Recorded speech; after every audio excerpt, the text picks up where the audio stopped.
你个老东西，怎么还不死？真是命硬，守了30年的活寡都不肯断气。我本是国公府嫡长女，下嫁侯府，却落得个被夫君算计，名声烂透，被关在庄子30年的下场。我不该，不该啊！夫人，您怎么了？锦心，这是安南侯府，我重生了。重生回了。我的夫君赵世斋带着林曼柔来见我那一天，阿武，曼柔的身子已经给了我，我不想负她，亦不想欺瞒你。你是国公府出身，最是懂事，我想抬曼柔做妾室，以后你在后院也能有个伴儿，没意见吧？夫人，曼柔自知身份卑微，不求名分，只求能伺候侯爷左右。前世夫君赵世斋故意带着妾室林曼柔到我跟前挑衅我被气坏了，当场给了林曼柔一巴掌。谢我！曼柔的爹是我父亲的救命恩人，我接他入府是感念他爹的恩情。你还有没有个当家主母的样子了？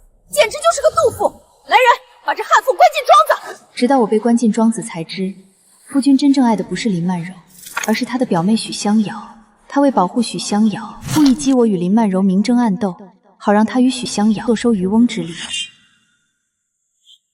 赵世斋，你想借林曼柔来打压我，这次我偏不如你的愿。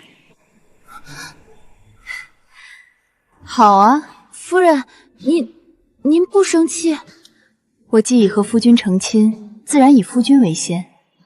曼荣父亲是侯府恩人，一直养在府里，名声也不好，做妾也得有体面，不但要纳，还要风风光光的办一场。账房出银子，大红喜服，摆桌宴席，给足曼柔妹妹体面。阿武，你是真的愿意？赵世安了解我的秉性，故意激怒我，分明是想要我与林曼柔相斗。可惜前世我竟被愤怒冲昏了头，一点也没看出来。我身为国公府嫡女，这点容人之量还是有的。不过世斋，这纳妾之事可一不可二，若频繁纳妾，坏了你的名声和圣上的器重，我娘家那边我亦不好交代。赵世斋，你想娶许香瑶，我便堵死你的路，让你不得再娶。谢夫人。林曼柔，这名分你可得好好接住。择日不如撞日，我们现在就去婆母面前禀明此事。世斋，你还有没有规矩？刚成亲1年就要纳妾？母亲，曼柔她已经是我的人了。母亲息怒，纳妾之事是儿媳亲口应下的，不怪夫君。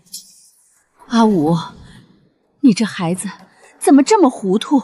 儿媳若强行阻拦，反而伤了夫妻情分，倒不如成全了他们，也全了侯府的恩义。纳妾礼就定在5天后吧，冬月初7，我亲自督办。夫君这是高兴傻了，还是嫌阿吴办事不力，不愿交于我来办？无妨，一切由你安排。我突然想起户部还有公文，先去书房了。走得这样急，肯定是去跟他的心上人许香瑶商量对策去了。我给你们再添把火吧。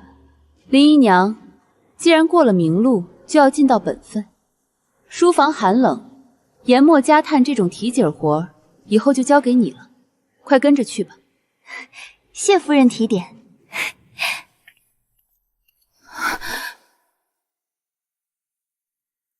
好孩子，今日委屈你了，是世斋不懂事。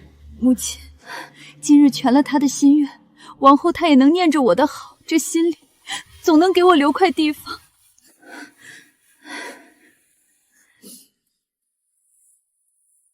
去，把库房钥匙和账本都拿来。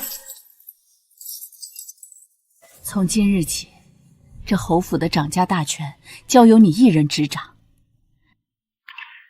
你想护着你表妹，我偏不让你如意。我会将前世受的委屈一点一点报复回来。嫂嫂，外面传疯了，说你允了表哥纳那个林曼柔做妾。是呀，这怎么行？嫂嫂，你是高门贵女，那算个什么东西？一个卑贱孤女，也配和嫂嫂共侍一夫？我和林曼柔斗成那样，除了却林曼柔确实可恨之外，也少不了她的挑拨。香瑶，你尚未婚配，不懂主母的难处，可也不能由着她欺负到你头上啊。所以啊，世斋答应了我，有了曼柔，以后再也不添别的女子了。香瑶，你脸色怎么这么难看？没有，我是替嫂嫂高兴。不添别的女子，那我怎么办？表哥亲口答应要娶我的。香瑶，你看这正红色的云缎给林曼柔做喜服如何？虽是妾，但我想着总要给她些脸面，才不叫外人笑话咱们侯府小气。嫂嫂，大红那是正妻才能用的，林曼柔一个妾用16红便是天大的恩赐了。哎呀，我竟忘了这一层。不过赵世斋疼林曼柔，咱们做女人的大度些总没坏处，你说呢？对，嫂嫂说的对。嫂嫂，我还有事，改日再来拜访你。夫人，这石头是江南商行送来的极品，给个妾室做假山，这不合规矩啊。我不是在给林曼柔面子，我是在给赵世斋脸面。谁叫他现在是赵世斋心尖上的人？狗奴才！没听见夫人说我是侯爷心尖上的人吗？再敢怠慢，打断你的狗腿！曼柔妹妹年纪小，性子直，你们多担待些，别让侯爷心烦。曼柔，今日你正式入房，这是宫里赏赐的昆灵丸，价值1000金，能助女子受孕。我进门1年未有身孕，这药我也用不着，便赏了你，盼你早日为侯府开枝散叶。侯爷最是爱重我，有了这仙药，我一定能很快给侯府添丁。去，把恒兰院今晚的酒水全部换成后劲最足的桃花醉。只要赵世斋今晚走不出那房门，昆灵丸就能发挥作用。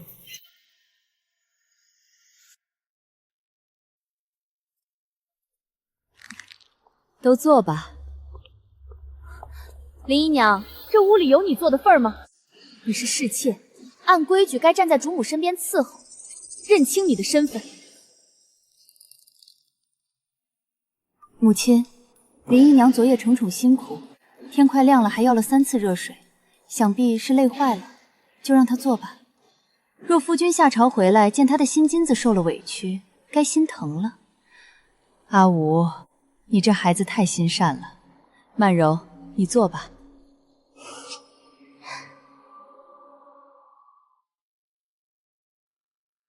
去盯着许香瑶，她忍不了多久了。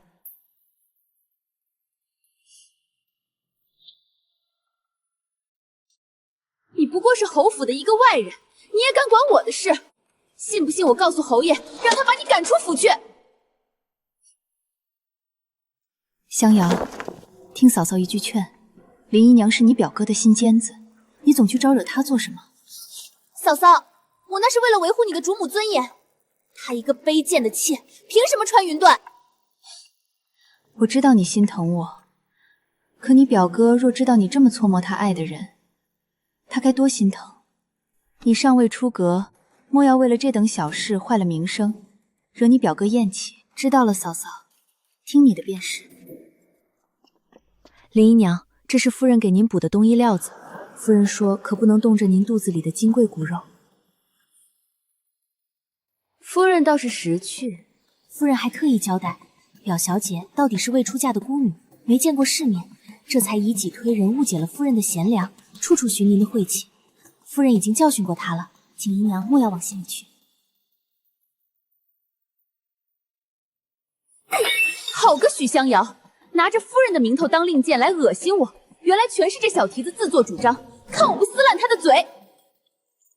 阿武，那一整盘酸梅你不倒牙吗？不酸啊，最近不知怎的就爱这一口。快去请大夫，快去！恭喜老夫人，夫人已有身孕3个月了，开相稳健。好，快去瀑布把侯爷请回来。母亲莫急，既然大夫来了，不如顺便给林姨娘也瞧瞧，她说不定也是双喜临门。林姨娘也有1月余身孕了。当真？侯爷知道了，定会天天守着我。这就受不了吗？瞧瞧，要做爹的人了，还是这般不稳重。母亲，阿武和曼柔真的都怀上了。侯爷，您可要好好赏赐曼柔，她这一胎比我更难得。侯爷，夫人赏的昆灵丸真灵，曼柔定给您生个大胖小子。母亲，儿媳想把掌家对牌暂时交给香瑶表妹，她还没出阁，跟着历练历练也好。最重要的是，她定能替我好好照顾林姨娘这个。许香瑶，你且和林曼如斗去吧，我只要保护好我的肚子便可。看我这记性，真是老糊涂了。阿武，你这肚子里可是侯府的嫡长孙，金贵的紧，确实不该让这些琐事伤了神。香瑶，既然你嫂嫂信得过你，这管家对牌便交由你保管。等年关过了，阿武胎气稳了，你再还回来。凭什么给他？表小姐未出阁，管一家之主的事传出去，岂不让人笑话？侯爷，夫人既然累了，妾身精神好得很，不如让妾身代劳，让你来管。林姨娘，你是不是忘了自己的身份，不让表小姐代管？难道让一个侍妾当家？你是想让满圣京的人都戳世斋的脊梁骨，说她宠妾灭妻吗？别忘了，你也怀着身孕，若是劳神怀了子嗣，你掂量着自己的命够不够赔？姨母放心，香瑶定会替表哥管好家，不懂的地方定会多向嫂嫂请教。谢卧，你自诩大度，却不知这权只要到了我手里，你就再也别想拿回去。等我弄死林曼柔那个贱种，下一个就是你。香瑶，那林姨娘的安胎药和起居，可全交托到你手里了。夫人，表小姐手够快的，今儿一早就借口年底忙，往各房塞人。这秋月是她亲手点进来的。许香瑶这是想在我眼皮子底下扎根钉子。锦心，从今日起，竹宁院除你之外，任何人不得踏入内室，特别是秋月，盯死她。凡是我入口的东西，你必须寸步不离盯着我。奴婢领命。许香瑶，你不要让我失望。许香瑶，你凭什么扣我院里的炭火？你想冻死侯爷的骨肉吗？林姨娘，账上实在周转不通，嫂嫂也是知道的呀。吵，日日吵，这侯府还有没有个清静地方了？阿武，还是你这里好，待在你身边，我心里才踏实。夫君辛苦了，既然累了，不如歇歇，给孩儿念段书。为人子者，出必告，反必面。念吧，念得再响，也遮不住你满腹的肮脏。反正口干舌燥的人不是我。表哥也在。嫂嫂，这是我亲自盯着厨房炖的血燕，快趁热吃。刚吃了药，先搁着吧。香瑶管家辛苦了。香瑶，你也该多注意身体，别太操劳。只要表哥和嫂嫂好，香瑶累点又算什么？锦心，收起来。许香瑶以为我不惧威胁，想一门心思弄死林曼柔，那我就帮她一把。这把火一定要烧个干净。阿武，你害喜严重，宫中除夕宴规矩多，母亲特许你留在府里歇息，我去就回。夫君放心，如今香瑶管着家，府里一切都好，我也能安心陪母亲守岁。前世流产之仇，今生夺命之恨，林曼柔、许香瑶，今晚的好戏，你们可别让我失望。姑娘，奴婢方才瞧见周大娘偷偷找咱们院子的秋月说话。周大娘是许香瑶的奶娘，许香瑶管家之后，便将她安插进了厨房。看来她是要动手了。那今晚咱们干脆别吃饭了。不，要大方的吃。记住了，今晚无论谁找由头许你离开，你都要死死定在老夫人身边，半步也不准走。锦心姐姐，不好了！竹明院那帮婆子分赏前打起来了，砸了古董花瓶，您快回去定夺啊！古董金贵，锦心快去瞧瞧，万一那帮老货把院子拆了可怎么好？竹敏院能出什么事情？左右不过是婆子们打牌吃酒闹口角。今日除夕，我也不必去拘着他们。主子害喜这般严重，我怎能放心他离开我的视线？你们有什么事情，等明日再来同我说。好，阿五，你这丫鬟分得清轻重，才是真正的忠仆。大约是这小家伙贪玩，想陪祖母守岁，等着要红包呢，所以不肯让我回去。好孩子，只要我孙儿想陪，这软榻暖炉就一直支着。香瑶，去府门口盯着放鞭炮，去晦气，天天喜气。林曼柔，这因果报应也该来了。不好了，见红了，林姨娘见红了！好戏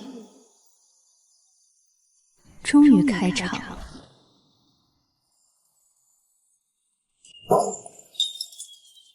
你说什么？再说一遍！老夫人救命！林姨娘半个时辰前还好好的，说肚子不舒服，跑了2、3次茅房，原以为是吃积食了，谁知刚才那身下全是血啊！见红了，这可如何是好？快，锦溪，扶我去红兰院瞧瞧。你不许去！可是母亲，曼柔那边……李嬷嬷，锦溪，立刻送夫人回竹明院休息，没我的允许，不准让她操劳半分。阿五，你听着，你肚子里的是侯府的嫡长子，千金之躯。林姨娘不过是个妾，她见红就见红，只要你的肚子不出事儿，天塌下来也有顶着。好，都听母亲的。那曼柔那边，香瑶，你不是领了对牌吗？你带人去那边守着。这种见血的场面，别冲撞了阿武。是。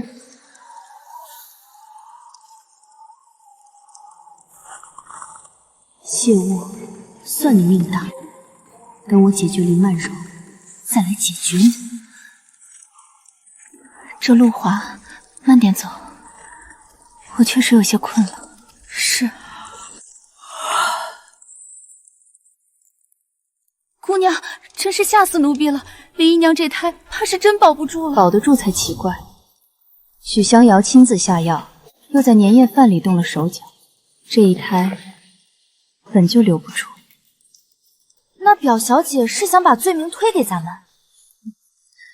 她太贪心了，既想要林曼柔的命，又想让我这个主母背锅。可惜赵江氏比她更看重我肚子里的嫡孙。今夜虽闹腾，可与我又有什么关系呢？夫人，您快醒醒，出天大的事儿了！林姨娘那胎昨半夜真的没保住，小产了。没了就没了，你慌什么？奴婢是亲那姓林的妾室，她自己没保住孩子，临了还要反咬您一口。她一口咬定是吃了咱们院子里送过去的芙蓉酥，才闹了肚子落了胎的。芙蓉酥，她倒是会找由头。侯爷天不亮赶回来，听了林姨娘的话，简直像疯了一样。他当场勃然大怒，提着剑就要冲进咱们竹明院质问您，质问我。幸亏奴婢昨晚记着您的叮嘱，死活守在老夫人身边。侯爷闹腾的时候，老夫人当场就把他喝住了。老夫人亲口作证，说奴婢昨晚半步没离他眼皮子底下。咱们院子的人哪有功夫去送什么芙蓉酥？所以他这火没处撒了。侯爷没法子，这才派人搜了院子，把那个负责送点心的秋月给带走审讯了。夫人，您没瞧见秋月被带走时那脸白得跟鬼一样？您说秋月在那刑具底下会把表小姐供出来吗？供出来，若是侯爷知道了这些事全都是表小姐在背后指使，定会大发雷霆，把她赶出侯府。到时候林姨娘没了孩子，表小姐又被赶走，侯爷身边没了这些莺莺燕燕，定会回心转意，和夫人您一心一意过日子了。锦心，你真觉得赵世斋带走秋月是为了查明真相？难道不是吗？那是他的亲骨肉啊！他带走秋月不是为了给林曼柔公道，而是为了在那丫头招供之前死死捂住她的嘴。什么？因为他真爱许香瑶啊，爱到哪怕许香瑶杀了他未出世的孩子，他想的第一件事依然是替那个杀人凶手善后。可是夫人，奴婢不明白，表小姐既然要杀林姨娘的孩子，为什么定要指使秋月送那芙蓉酥？这法子漏洞百出，她为何非要攀恋咱们？因为他太贪心了。贪心？因为他不仅要林曼柔的胎，他还要继续把持对牌管家。他以为只要咬死芙蓉苏是竹明渊送的，只要锦溪你被调离我身边，这个锅我就背定了。他这是走一步棋，就想把我们2颗子全吃掉。柳小姐的心思竟恶毒至此，那夫人，咱们该怎么办？怎么办？既然赵世瞻要保他，那我就帮帮他。更衣，去慈安院。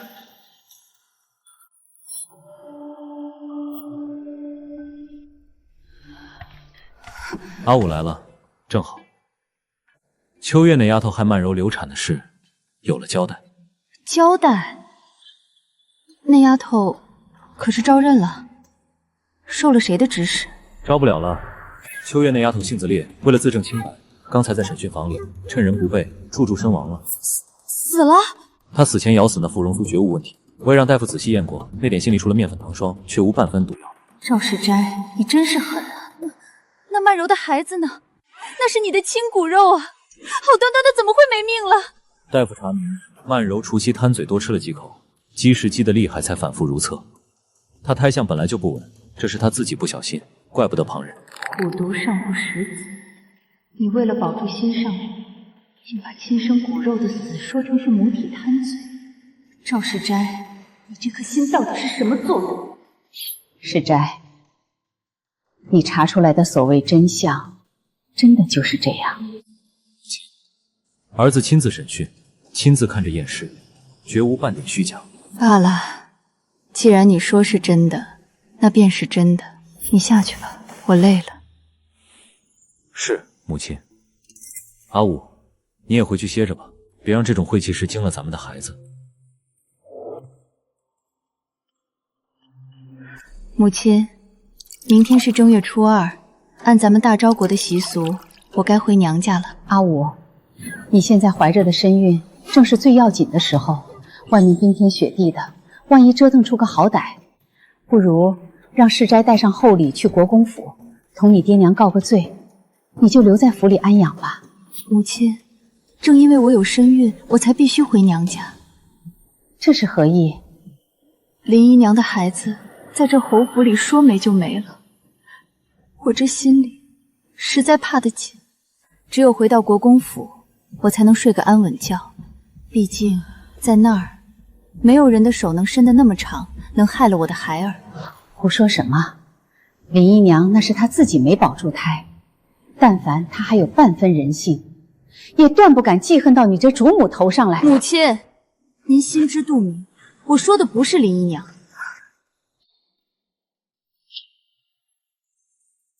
世斋和香瑶表妹的事情，母亲真的以为我一点都看不出来吗？阿武，你……母亲，您不愿做拆散他们的恶人，我也只想护住我的孩子。只要我回了娘家，香瑶便没机会对我下手。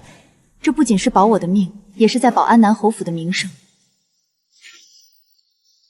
阿武，世斋他只是一时糊涂，你才是侯府的当家主母。不管外面那些狐妹子是谁，有几个，他们这辈子都别想越过你去。你才是他明媒正娶的正妻啊！阿武，你要原谅他，这不过是男人年轻时的一段风流轶事罢了。哪个富家子弟没几个青梅竹马？你守好你的位子，千万别往心里去。母亲，您说的这些，我现在没心力去想。我只想平平安安把孩子生下来。他留着世斋的血脉，也留着我的血脉。世斋就算再不爱我，想必也会爱他的嫡长子吧。赵江氏，你最看重的名声和孙子，如今都在我手里，你只能点头。是啦是啦，好孩子，你能这样想就对了。等孩子落地，世斋做了爹，心思自然就收回去了。到那时候，什么风流艳事都没了。所以我打算明日就随世斋回娘家，年后我想留在国公府养胎，直到生产。好，好，好！亲家母教养孩子最有法子，在那儿养胎最稳妥。我这就让李嬷嬷去准备厚礼。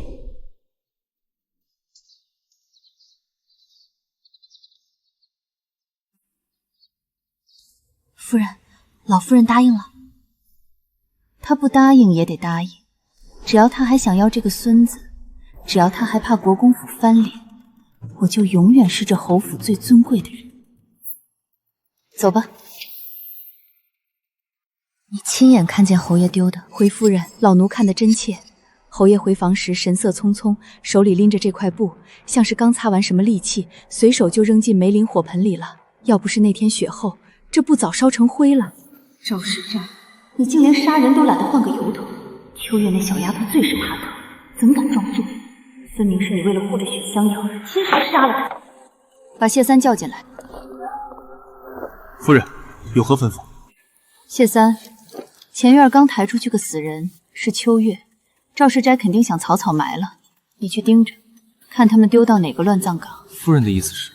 盯着尸体，别让野狗啃了。等天黑，想办法把红兰院那位林姨娘引过去。记住，一定要让她亲眼看到秋月脖子上的剑伤。剑伤？侯爷杀的？若他知道赵世斋为了保住许香瑶，不惜亲手杀人灭口，你说他会不会疯？明白了，我这就去办。锦心，我让你找的婆子呢？已经找好了，都是府里最碎嘴，手脚却最利索。好，让他们去横兰院墙根底下闲聊，就说侯爷当初原本想纳的是表小姐，只是怕我这个正房夫人不同意，才抬了林姨娘出来当挡箭牌。挡箭牌？告诉林曼柔，她能进府，是因为我卸窝大度，捡了许西瑶剩下的漏。我要让她明白，她在赵世斋眼里连根草都不如。林曼柔，你视若珍宝的宠爱，不过是一场算计。你痛失的孩儿，在赵世斋眼里只是个麻烦。我真的很期待你疯起来的样子。你听说了吗？原来侯爷当年最想怒的是表小姐，连聘礼都偷偷备好，哪能不知道？侯爷是怕国公府那位主府闹起来，才故意抬了林姨娘出来挡箭。林姨娘还觉得自己受宠呢，实际上她就是给表小姐挡灾的垫脚石。可不是嘛？你看这次流产，侯爷明知道是芙蓉酥有问题，却亲手杀了秋月灭口，不就是为了保住表小姐吗？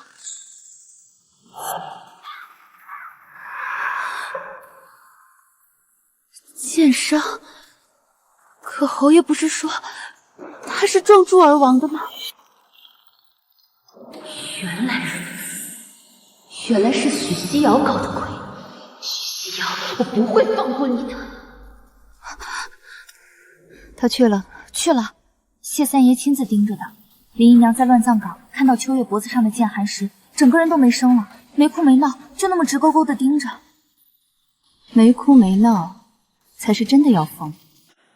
林曼柔，你一直以为你是赵世斋的真爱，所以才敢在府中如此嚣张。可如今你知道了，赵世斋真正爱的人是许香瑶，而你只是颗棋子。捧得越高，摔得越狠。我倒要看看林曼柔这块垫脚石溅起的泥，能不能糊赵世斋一脸。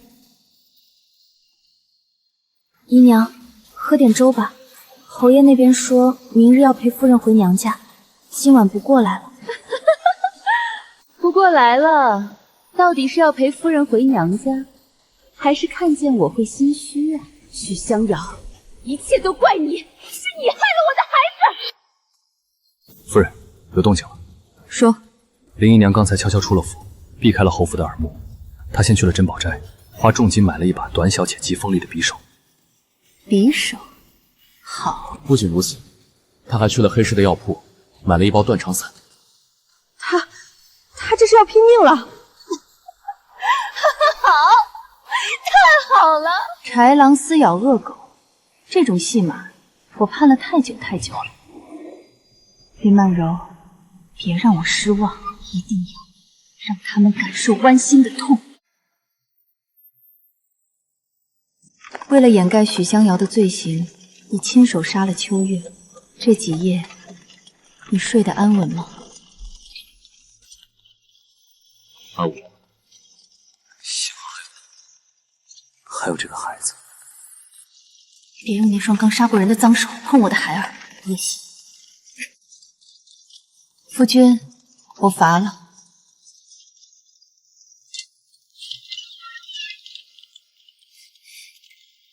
我的好女儿，快进来，外头风大。爹娘，侯爷，我这身子确实有些撑不住，先回房歇息了。您难得来一趟，陪爹爹下下棋吧。去吧，好好歇着。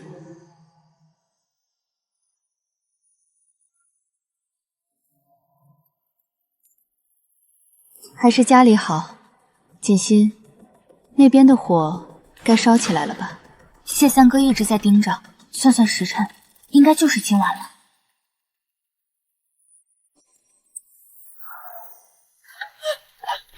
侯爷夫人，不好了，出大事了！出什么事了？老夫人请您二位尽快回府，家里出事了。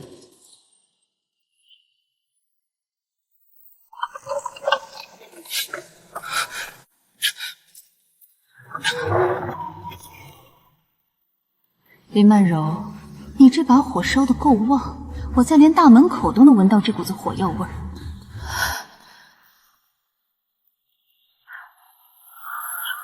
糊涂东西！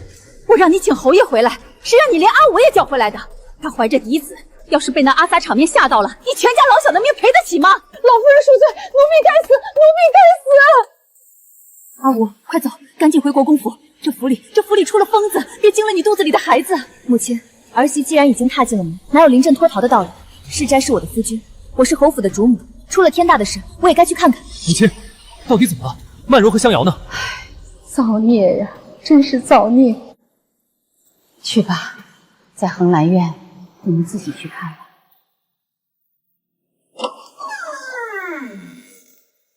曼柔，香瑶。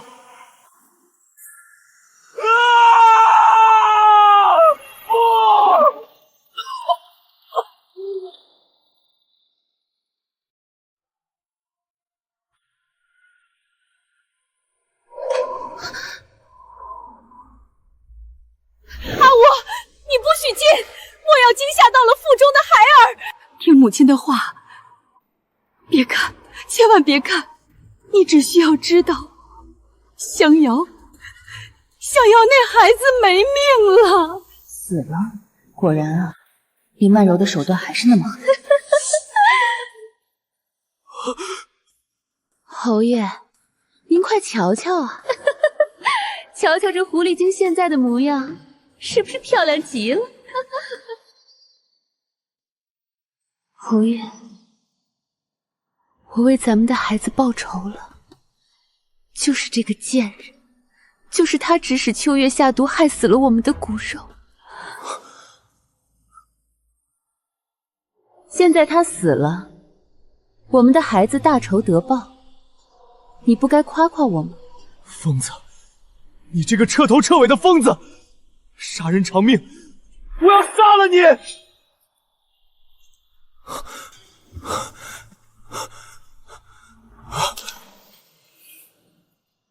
侯爷，这世上阻碍我们的人都没了，告诉我，你现在最爱的人是我，对不对？侯爷，你说啊，你最爱的是我，对不对？林曼柔，你终究走上了我的老路。前世在庄子里，我也曾这样疯过。世斋，你要带我回家了吗？不要杀我！我曾卑微到盼着在梦里见他，后来我觉得那样的自己真恶心。想通的那一刻，我的疯病好了，可守卫却说我疯得更深了。林曼柔，你杀了一个许香瑶，就以为能得到赵世周的心？他这种毒蛇哪里有心？回吧，阿武，别看了，脏了眼。是，母亲。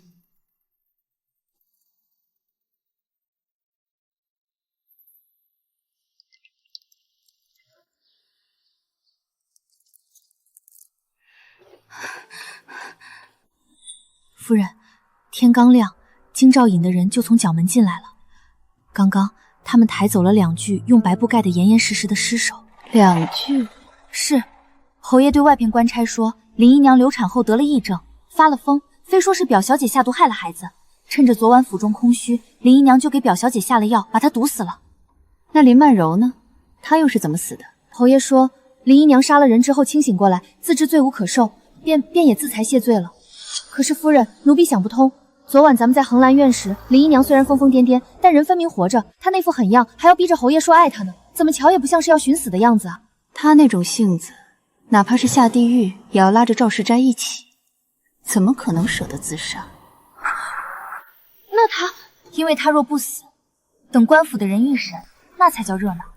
只要林曼柔活着，她就会把许香瑶指使秋月下毒的事说出来，会把许香瑶未嫁却和赵世斋苟且的事说出来，甚至会把赵世斋如何包庇凶手、杀人灭口的事都捅出去。到时候，安南侯府宠妾灭妻、后宅失火的丑事就全城皆知了。赵世斋那名声会被人放在脚底下踩一辈子。所以是侯爷为了保住自己的名声，亲手。死人是永远不会开口说话的。林曼柔死在昨晚，赵世斋想怎么说，真相就是什么。赵世斋，你亲手杀了你最宠的女人，又掩埋了你最爱的女人，现在你身边只剩下我这个贤良的妻子了。夫人，侯爷已经跪在慈安院的雪地里1个时辰了，衣摆都冻得发硬了。随他去吧，去取那件颜色素淡些的斗篷，我去给母亲请安。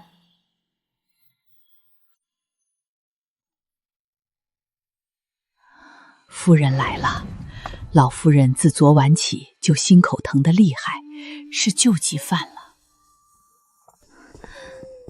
母亲，您可要保重身子。阿武，谁能想到那林曼柔会疯成那副样子，真是造孽呀！好在你昨日白天回了国公府，若是让你撞见那疯子的手段，惊了我的孙儿，我这把老骨头也不活了。经历了这一遭，世娟那心也该收回来了。那些个狐妹子只会害得家破人亡。阿武，往后你们好好过日子，那些荒唐事就让它随风散了吧。瞧啊，这就是做母亲的，杀人灭口的是他儿子，宠妾灭妻的是他儿子，可到头来罪名全是死人的。他儿子只需要怕了，就该得到我的原谅。母亲，让夫君回去歇着吧，外面天寒地冻的，他昨晚忙了大半宿，再跪下去，若是病倒了，儿媳这心里也难受。他这个逆子，自作自受，他自己做错了事，让他跪着长长记性。你是这府里的当家主母，他这跪是给你赔罪，也是给赵家的祖宗交代。夫君他心里苦，儿媳都知道，他当然苦。他苦在自己最爱的女人死在面前，还要亲手勒死另一个帮他挡刀的女人。我这把火不仅要让他苦，还要让他烂在骨子里。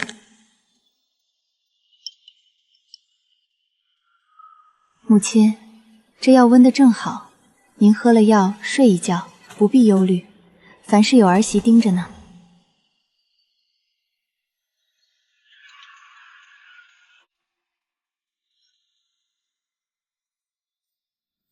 李嬷嬷，母亲歇下了，你们仔细守着。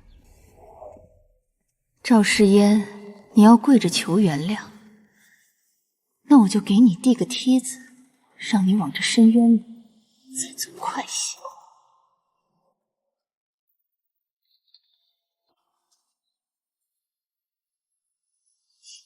瞧，咱们那位深情的侯爷，现在看着多像个圣人。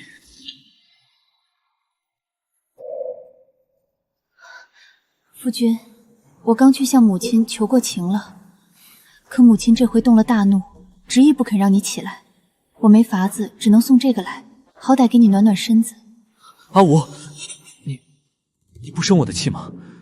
你还愿意管我？你是我的夫君啊，我肚里孩子的亲爹，我就算再生你的气，又能真的看着你冻死在这里吗？阿武，先前是我错了，是我眼瞎心盲，被那些女人的蛇蝎心行给蒙蔽了。只有你，只有阿武，你是真的善良，真的待我好。从今以后，我赵世斋心里只有你一人，若再看别人一眼，便叫我万箭穿心。瞧啊，前世他若能把这演技分一分给他的仕途，也不至于落得个宠妾灭妻的烂名声。蛇蝎心肠，他是在说那2个因他而死的女人吗？夫君，昨日恒兰院那边林姨娘到底是对表妹做了什么，竟能把你吓成那样？阿武，别提了，求你别再提那些噩梦了，让过去的事情翻篇好不好？我们重新开始，只有我们2个。好吧，既然夫君不想提，那阿吴便不问。谁让我是你的妻，心里始终心悦你呢？阿武，外面风大雪凉，你怀着身子，快回去烤火歇着吧。若受了冻，为夫定要心疼死。好，那夫君也要保重。等母亲气消了，我再来接你。心疼我，赵世斋，你很快就会知道什么才是真正的喜气。夫人，您刚才瞧见姑爷那眼神了吗？那眼泪擦都擦不干，他是真的后悔了。林姨娘和表小姐都没了，这府里再没人能碍您的眼。您啊，这回是真的熬出头了。熬出头？若是没在庄子里熬过那30年，听了这话，我大约也会喜极而泣吧。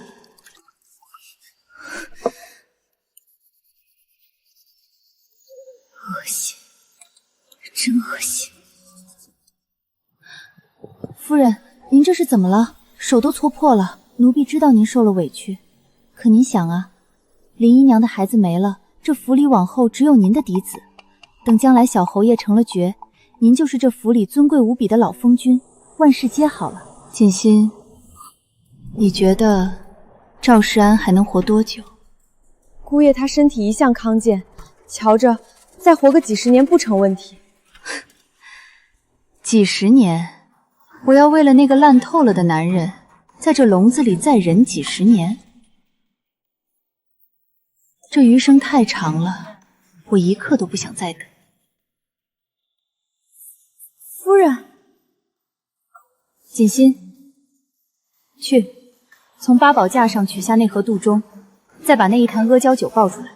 那是补气血的药，夫人要用吗？不，我要亲自去厨房，给侯爷煮一碗温热散寒的好药。都不必多礼，侯爷在雪地里跪久了，身子虚。我带了些补药，要亲自为他调一坛柚酒散寒。赵世言，你不是说这辈子只要我一人吗？那我就成全你，让你这一辈子就到头不死。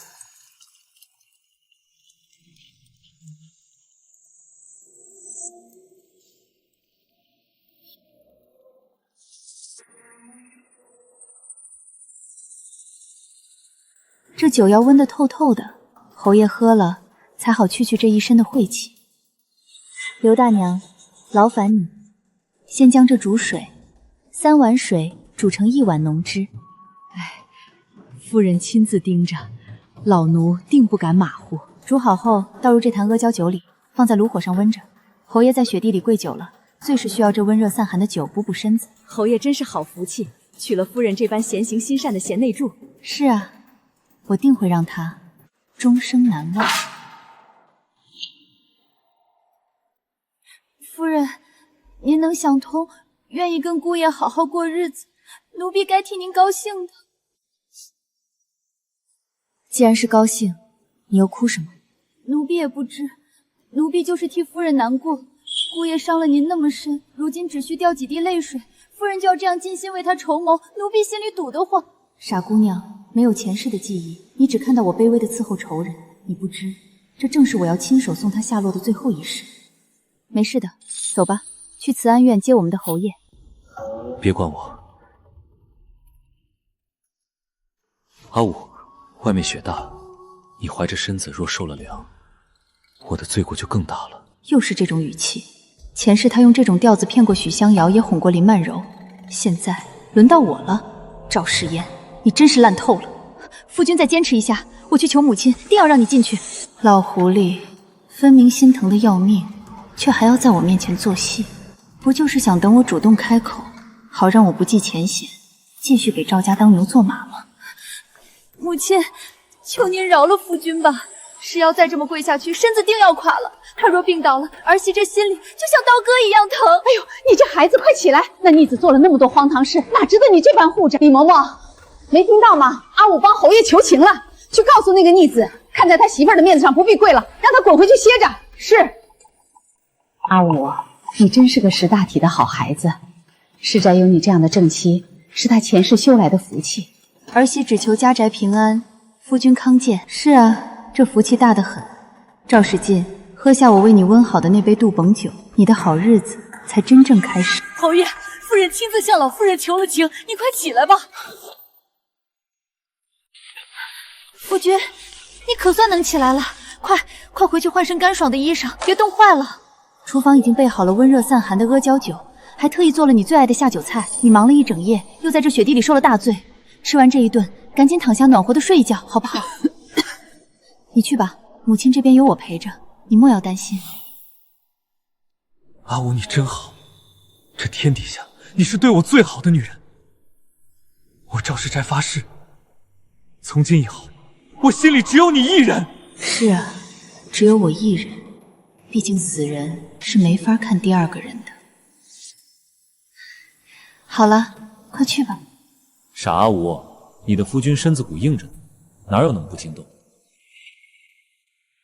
那杜仲可是年份极高的老药，阿胶酒也是我珍藏的精品。若不是怕你真动出个好歹，我才不舍得拿去煮酒呢。阿武，你对我的心意我都知道，你放心，我一定不会辜负你。赵世斋，喝下我为你温好的那杯杜仲酒，你的好日子才真正开始了。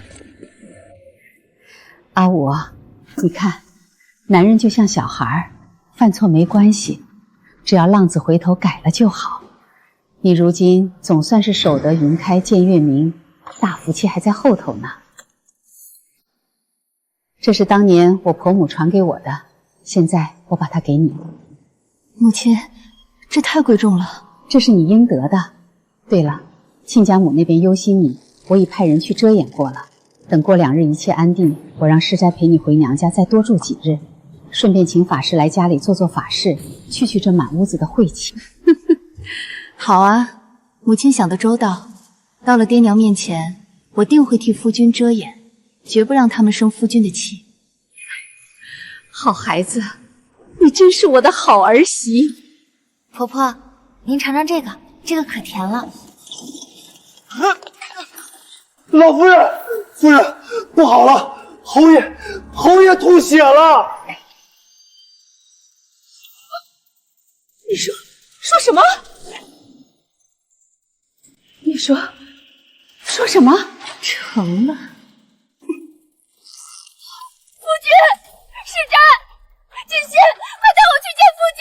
夫人，夫君，我的儿啊！夫人，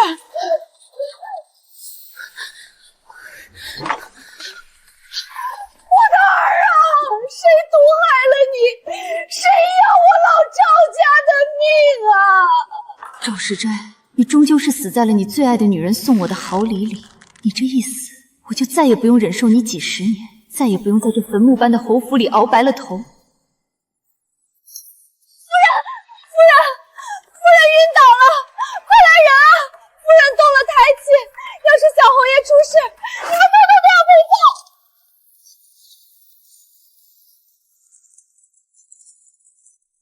说，那杜仲和阿胶酒是哪来的？厨娘，你若是说错一个字，我立刻打断你的狗腿！老夫人饶命，是夫人心疼侯爷受冻，让奴婢煮的温补汤药，奴婢只是照方抓药啊。老夫人，那酒，那是表小姐送来的。谁？夫人平日里最是珍视亲情，说表小姐送来的杜仲和阿胶酒是难得的精品，一直舍不得吃，全珍藏在那八宝架上，连封条都没舍得拆。谁能想到表小姐送来的礼里竟然藏着断肠的毒药啊！她这是要害咱们夫人和未出世的小侯爷，却没成想害了侯爷自己啊！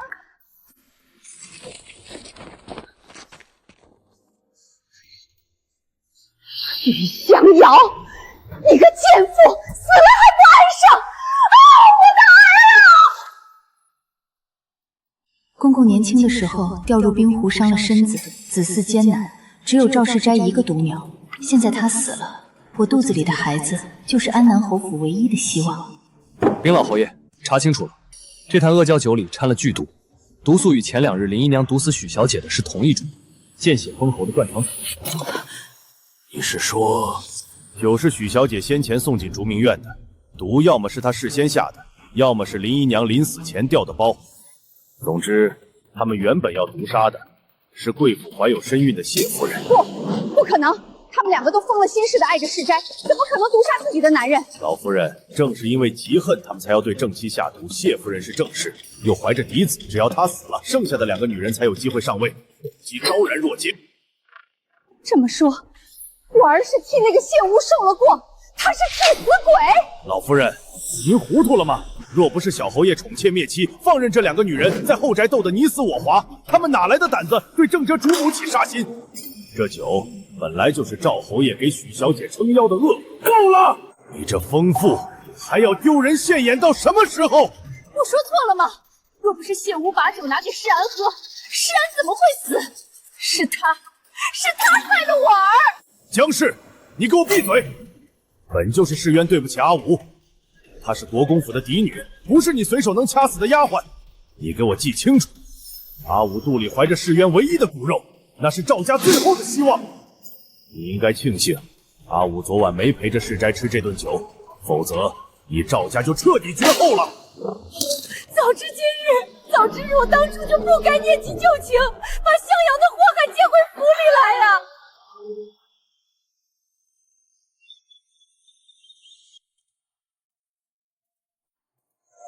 母亲，夫君呢？我梦见夫君。阿武，你醒了，快别动，孩子要紧。世斋他在那边会好好的。好孩子，你要保重身子，往后这侯府全指望你肚子里的这块肉了。瞧啊，赵世彦，你的亲娘现在连大声对我说话都不敢了。你的死换来我后半辈子的绝对权利，这笔买卖真划算。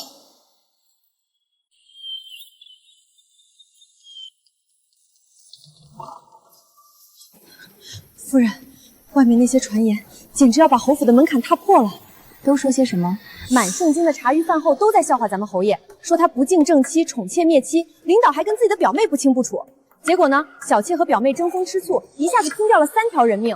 大家都说这是报应，是老天爷在惩罚赵家呢。不过夫人，外面的人提起您来，个个都伸大拇指，说国公府的嫡女谢武真是贤良淑德，为了给丈夫纳妾受尽委屈，甚至险些被害了性命。他们说老天开眼没让您丢命，虽然成了寡妇，但留下了一父子。往后的日子啊，全圣经的命妇里，您最是有盼头的。贤良，这一场贤良的戏，我演了半辈子，如今总算拿到了最好的谢幕礼。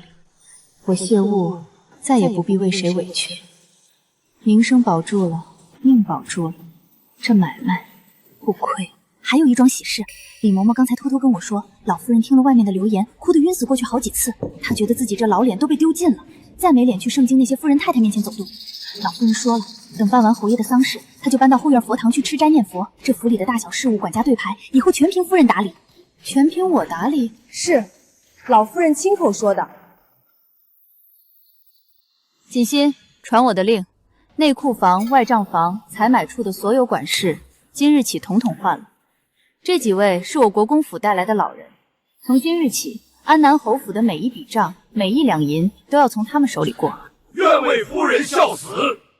赵世安，你死在那场荒唐，而我将在这废墟之上尽起我谢无一个人的承诺。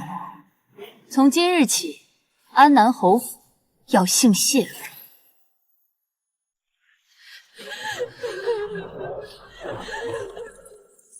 圣旨到，安南侯夫人谢氏接旨。兹尔谢氏，门柱熏红，柔家自守，遭家难而不失其节，怀忠良而恪尽其道，特赐黄金1000两，封安南夫人，位列1品，钦此。安南夫人位列1品，从此我的品级不仅高过赵江氏，更是除了宫里的娘娘、公主和亲王妃以外，大昭国最尊贵的女人。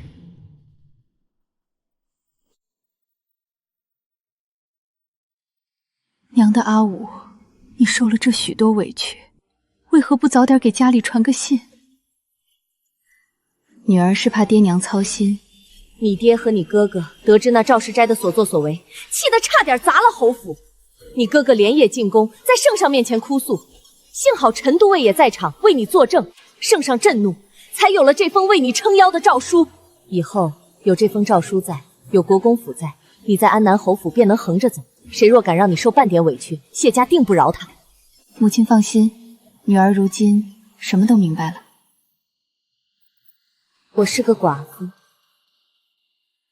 但我是圣金人中最尊贵、最自由的寡妇。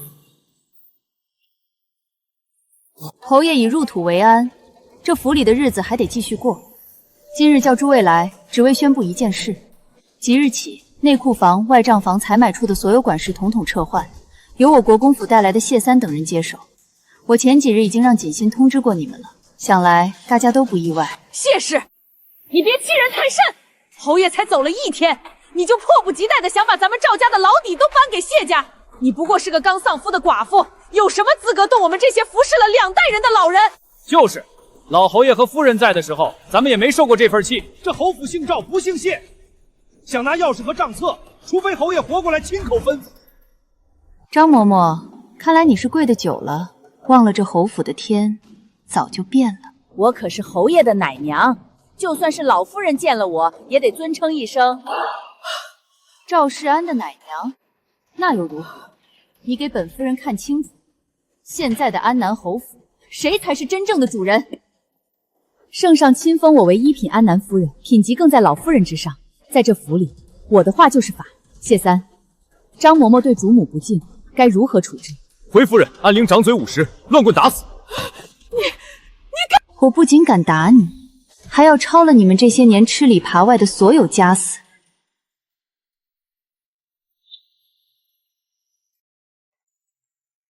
谢三，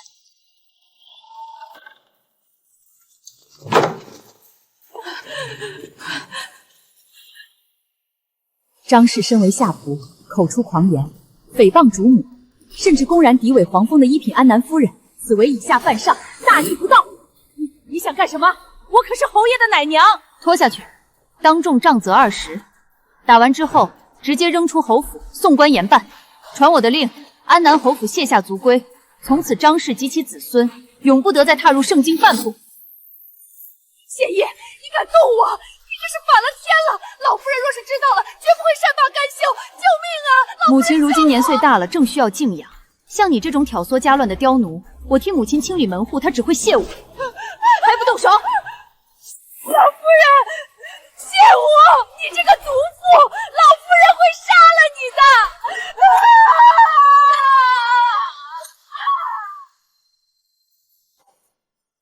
谁还有意见？夫人饶命，奴才们愿听夫人差遣。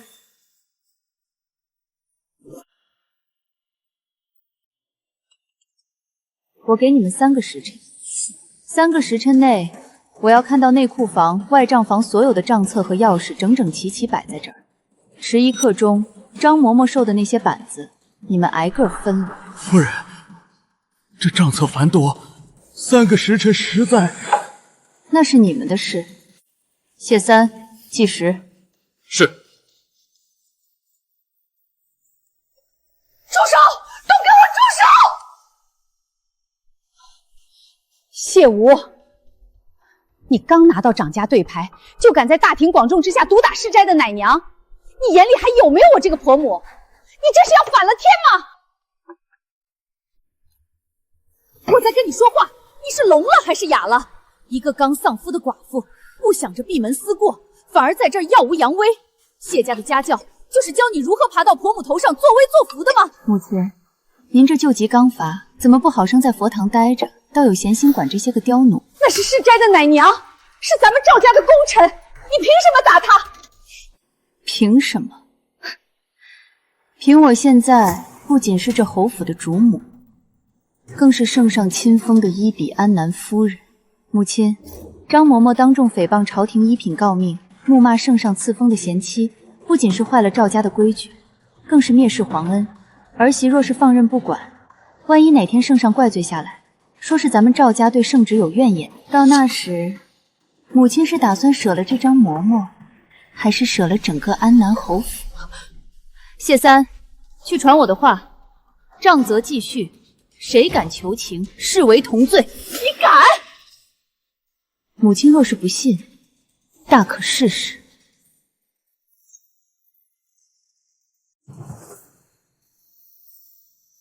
姜氏，如今世斋已死，阿吴肚子里的那是咱们赵家唯一的独苗，那是侯府的命脉。谁要是惹了他，惊了胎，我定不饶他。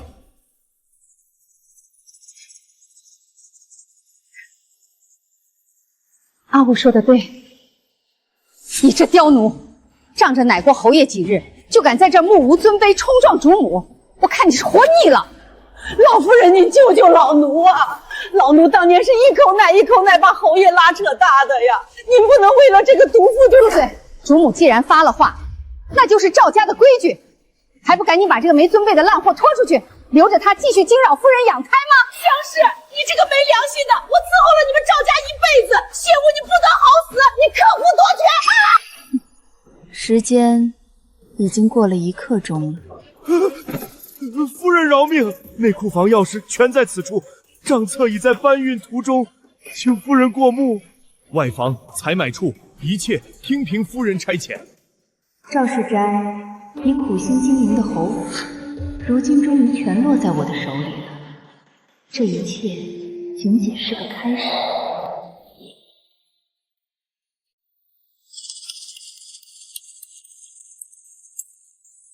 夫人，查出来了。说，侯府城外的3处丰裕田庄，还有盛京街上的5间绸缎首饰铺子，这5年里，年年上报亏损。可老奴刚查了底下的流水，那些收益根本没进侯府的宫中，而是经由一个叫赵记的钱庄，全被转走掏空了。赵仲林是侯爷的亲堂叔，当初侯爷下葬时他哭得最凶，口口声声说要替侯爷守住家业。不仅如此，夫人，老奴在翻查内库地契时发现，那3处田庄的地契原件全都不见了。这是赵仲林秘密签署的抵押凭证，他竟然把老祖宗留下的地都抵押给了城西的独广。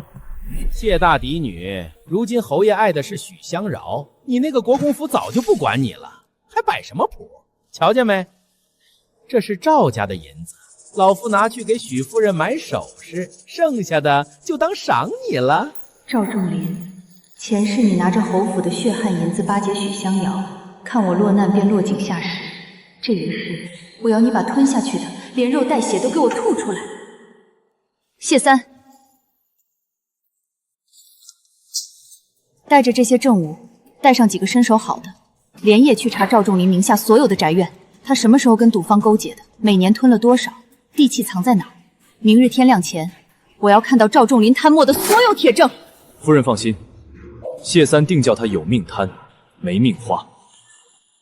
赵世斋死了，这些后患我也要一个一个全清理干净。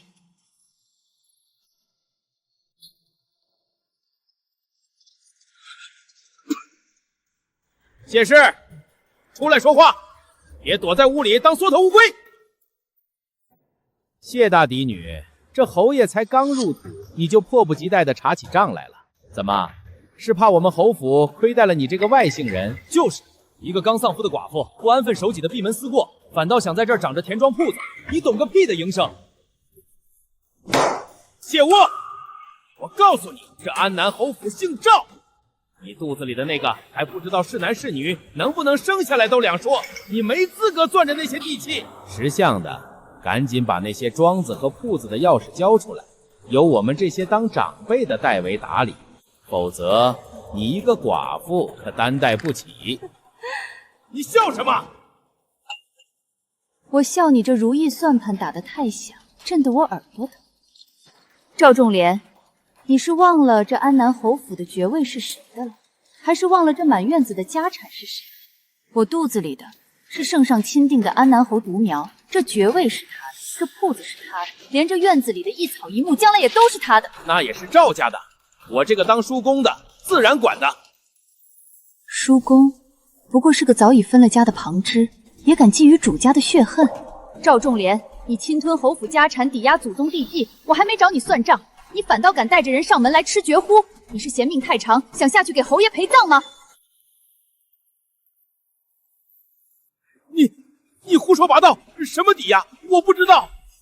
谢三，把证据带上来，让叔公看个清楚。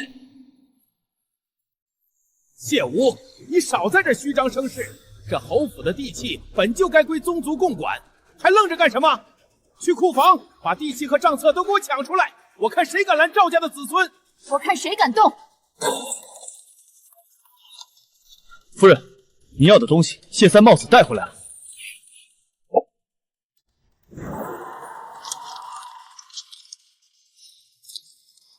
赵仲廉，睁大你的狗眼看清楚，这是你3年来私下勾结城西赌坊，抵押侯府田产的当票。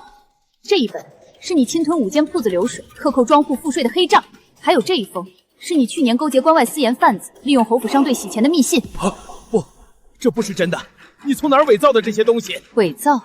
这上面的朱砂丝印可是叔公您亲手盖下去的。你若不还，我明日就带着这些证据，穿着我这一品夫人的命妇服，直接跪到宗人府门口，请圣上亲自长眼，看看赵家的旁支是如何挖空心思掏空安南侯府的。到那时，不仅是你全家老小，还有你那些跟着起哄的旁支，有一个算一个，全部按谋逆家财罪论处，统统流放边疆。夫人饶命！夫人饶命啊！我们都是被赵仲廉这老贼蛊惑的。谢三，送叔公出去。记住了，只有3日。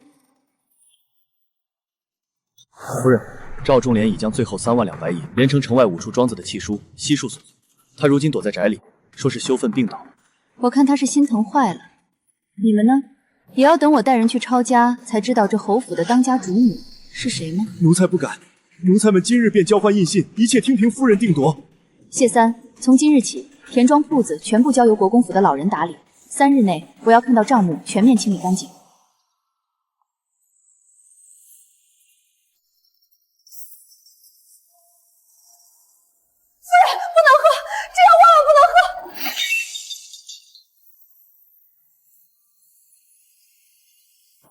锦心，怎么了？夫人，老天爷保佑！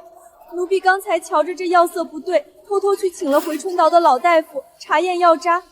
大夫说这里头被人加了极微量的断红花和燕山草，这都是大寒大凉的滑胎药啊！断红花、燕山草，这种药1次2次取不出来，可若长期服用，夫人腹中的胎儿便会胎死腹中，最后甚至连夫人的命都要搭进去。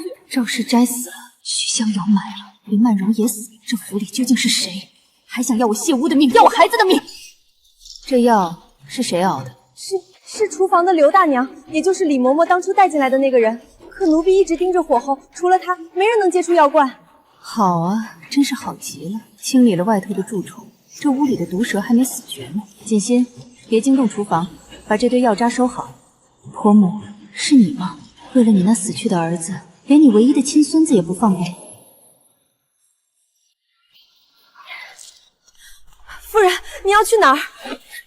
去佛堂。夫人，不好了，出大乱子了！慌什么？说。圣地的大街小巷都传疯了，说您是天生的克夫命，克死了小侯爷还不算，连您肚子里那个也是不祥之人。胡说八道！这些长舌妇，看我不撕了他们的嘴！不止啊，传言说的有鼻子有眼，说这胎气不稳是老天示警，说您肚子里的种会断了赵家100年的香火。这风声已经传进宫里了。传进宫里了？是，方才传出消息，太后娘娘听闻妖胎之说，大为震怒，已降下口谕，命您3日后入宫问话。若坐实了不祥之名，只怕要去子留母。内有断子汤，外有不祥名，到底是谁要害我？夫人，这可怎么办啊？3日，好得很。我会让你们看看，我谢武到底是如何破局的。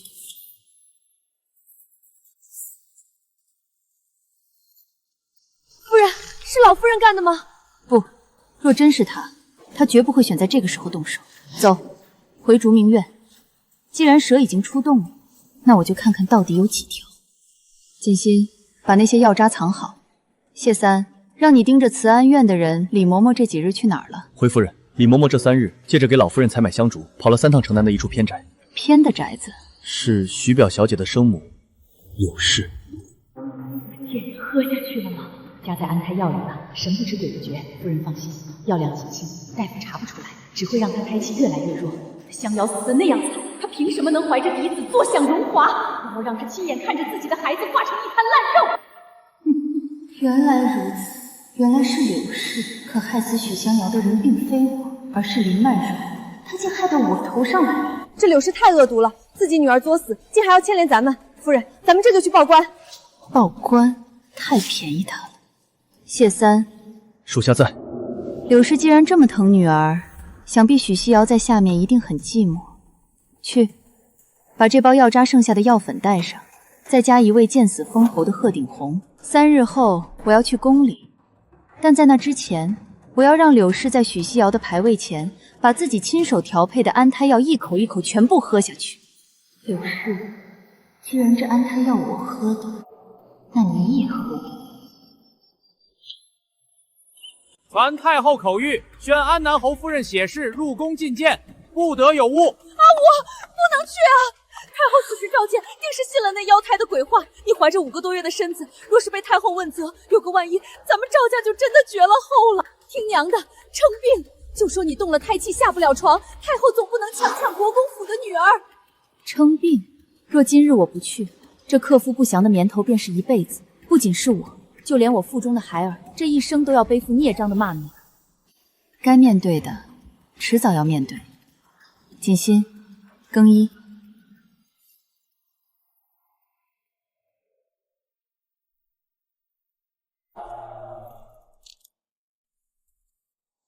臣妾安南侯遗孀谢氏参见太后娘娘。还有脸来见哀家？谢氏，外面流言漫天，说你善妒成性，刚进门就逼死夫君宠妾，气死表妹。赵世斋才华横溢，却在你的克害下英年早逝。回娘娘，流言止于智者，事实自在人心。事实就是你这个克夫之女怀了个所谓的不祥胎儿。哀家问你，这腹中的肉当真是赵世斋的骨屑？娘娘慎言，臣妾乃公府嫡女，行得端坐得正。您可以辱臣妾之名，绝不可以我儿之尊。既然你说是赵家骨屑，那便请太医当场验胎。若这孩子真是妖星转世，克害祖宗，哀家绝不能留他活在世上，祸害大招。太后娘娘，这会动了胎妇的呀！你们不想让我好过，我偏不让你们如意。谢氏，你拿自裁威胁哀家，你肚子里的若是孽种，你便是死1万次也赎不了罪。臣妾不敢威胁娘娘，臣妾只是在护卫赵家最后的清白。臣妾与侯爷成婚1年零3月，腹中骨肉已足5月。去年腊月诊出喜脉时，太医院王大人亦在场。娘娘若疑这血脉不纯，大可传王大人前来对质。这孩子是安南侯府唯一的根，臣妾断不能任由脏水泼在他身上。即便月份对得上，那克夫不祥的命格又作何解释？全盛京都在传，你进门便有血光之灾，这不是妖星转世是什么？流言止于智者，可若这流言是有人花钱买来的呢？你说什么？娘娘久居深宫，不知人心险恶，这所谓的不祥之说，不过是某些人为了一己私欲，妄图欺瞒天听，借太后的手杀人灭口的鬼。锦心，呈上来，启奏太后。这是散播流言的市井无赖亲口画押的供词，还有他们收受财物的凭证。太后请看。买通无赖编造谣言的人，正是许西瑶的生母柳氏。她恨臣妾间接害死她女儿，便想出这等绝俗计。她不仅想让臣妾母子俱亡，更是在利用太后娘娘的慈爱之心。她把娘娘当成她杀人的刀，此等欺君之罪，难道不可诛吗？混账！区区一介外宅妇人，竟敢拿哀家当猴耍！传哀家旨意，封锁柳宅，将柳氏即刻锁拿入宫。哀家要亲口问问他，是谁给他的胆子？柳氏，你想害我，那就和你那宝贝女儿团聚。起来吧，到底是国公府教养出来的女儿，这份胆识，哀家倒是小瞧了你。臣妾不敢，臣妾只是不想让谢赵两家的百年名声毁于一个毒妇之手。这孩子是安南侯府唯一的血脉了。你刚才说的对，安南侯府的根绝不能断。传哀家旨意，谢氏纯孝贤良，赐如意一对，百年老参10株，南海贡品血燕20盒，由内务府派专人送往侯府。臣妾谢太后隆恩。哀家今日把话撂在这儿，谁若再敢编造什么妖胎之说，便是在扇哀家的脸。若再有流言，你不必去别处，直接报进慈宁宫，哀家亲自替你杖毙了那些碎嘴子。臣妾遵命。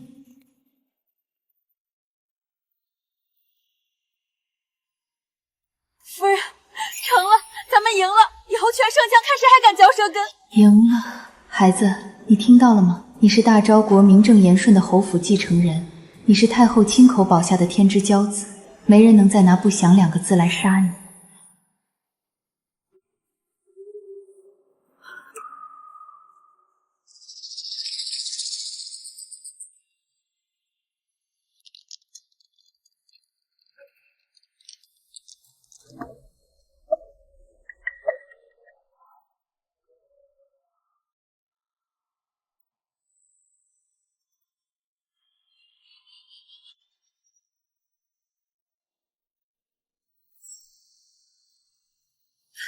阿武回来了，太后娘娘可有为难你？太后娘娘赏赐了无数补品，可臣妾瞧着竟没这一碗安胎药来得重。这是何意？李嬷嬷，你亲手调配的这碗断红花配阴山草，不如你亲自给老夫人解释解释，这药是安谁的胎，又是锁谁的命？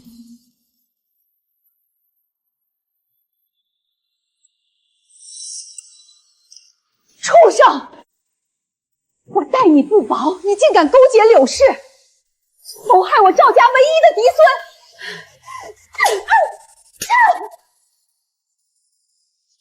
打死你这个吃里扒外的刁奴！你是世斋的命脉，你这是要让我赵家绝后啊！阿武，是母亲老糊涂了，没看清这恶奴的嘴脸，差点酿成大错。你千万莫要往心里去。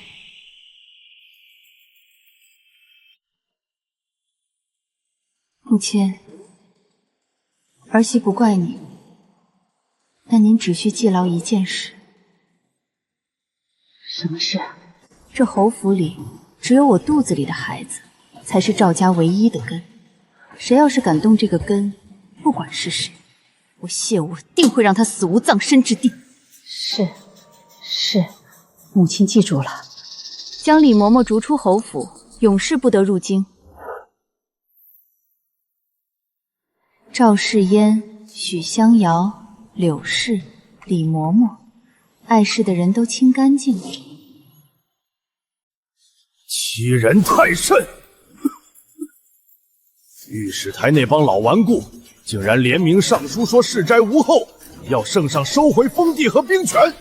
这不是要断了我赵家的生路吗？好可怜的儿啊！刚入土没几天，这帮恶狼就要来分尸了。阿武，侯府要是败了，咱们孤儿寡母可怎么活呀？夫人，如今朝中风向对咱们极为不利，甚至有人翻出小侯爷生前在户部的旧账，说他牵连贪腐，这爵位怕是保不住了。兵权是赵家先祖拿命换来的，封地是圣上御笔亲赐的。世斋还没断了香火，我肚子里怀着的就是赵家未来的安南侯。备马车回国公府。阿武，你挺着肚子折腾了一宿，身子受得了吗？父亲，世哀不能白死。若是贪腐的名头坐实，我儿一落地便是罪臣之子。这一战，我绝不能输。小妹，这是赵世哀生前秘记的账本，他不是贪腐，他是暗中替圣上查核亏空，反被那些蛀虫反咬一口。好，有了这份证据，我不仅要保住爵位，还要让那帮上书的御史统统闭嘴。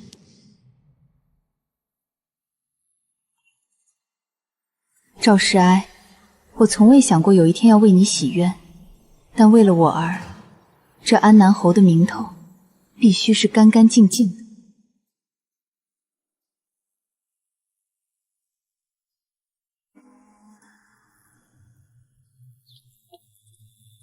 安南夫人，您这是？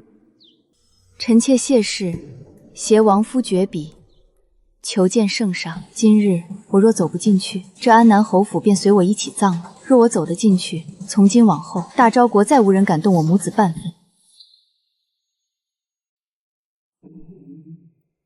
圣上，安南侯已逝，谢氏不过一介女流，腹中胎儿，生死未卜。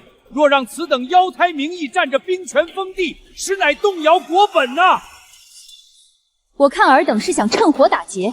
世斋生前密查户部亏空，是为圣上清扫蛀虫，反被尔等污蔑贪腐。这证据里记得清清楚楚，哪一笔银子进了谁的口袋？尔等要看吗？赵家祖上为大昭战死3代，如今只剩这一点血脉，尔等不仅不惜忠良，反而在此欺负孤儿寡母。圣上，臣妇今日不求别的，只求圣上看看这满殿宫签，谁的手是干净的？好，哈哈哈哈！好一个国公府的女儿，好一个安南夫人，这份胆识，朕的满朝文武竟无一人能及。传朕口谕，驳回所有削爵奏折，重申安南侯府爵位封地由谢氏腹中子承袭。若再有人敢非议谢氏母子，以谋逆罪论处，抄家灭族。谢陛下还我与夫君和未出世的孩子清白。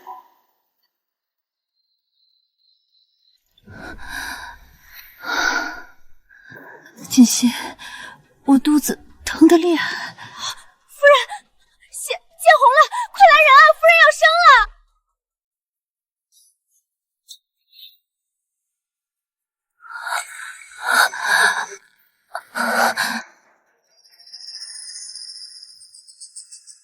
谢氏，要怪只能怪你招惹了不该惹的人，先喂他喝了那参汤。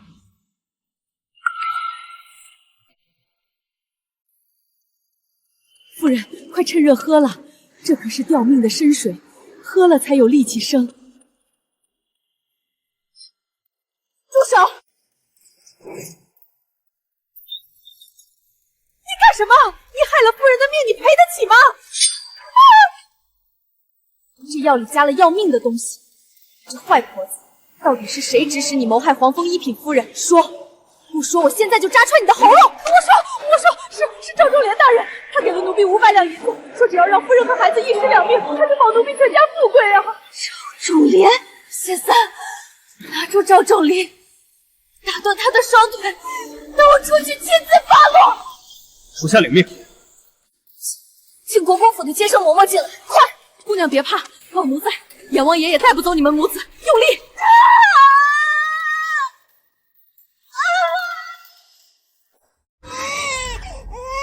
生了！恭喜夫人，是一位小侯爷。夫人，您看，是小侯爷，他长得真像你。我的恒儿，好啊！施展有后了，我安南侯府的香火断不了了。老天爷开眼，这是咱们赵家的金孙啊！都给我听好了，从今往后，这府里什么都要依着夫人和小世子，谁要是敢有一丝怠慢，立刻乱棍打死，丢出去喂狗！谨遵老夫人教命，恭贺小世子降生。赵仲廉，夫人有令，你买通稳婆谋害圣丰一品夫人的罪证，已连夜送往衙门。圣上有旨，赵仲坚利欲熏心，残害宗亲。即日起，削去宗籍，抄没家产，全家流放3000里，永世不得入京。哇！谢吾，你这毒妇，你竟敢绝了我的后路！带走。夫人，那些旁支的人都在外面磕破了头，求您饶过他们这一回。让他们跪着。什么时候这侯府的规矩刻进骨头里了？什么时候再滚？是。宝宝，娘亲终于唬住你。这一世，我不仅要你活，还要你站在万万人之上，看那些蛇蝎蝼蚁如何一个个死在我们脚下。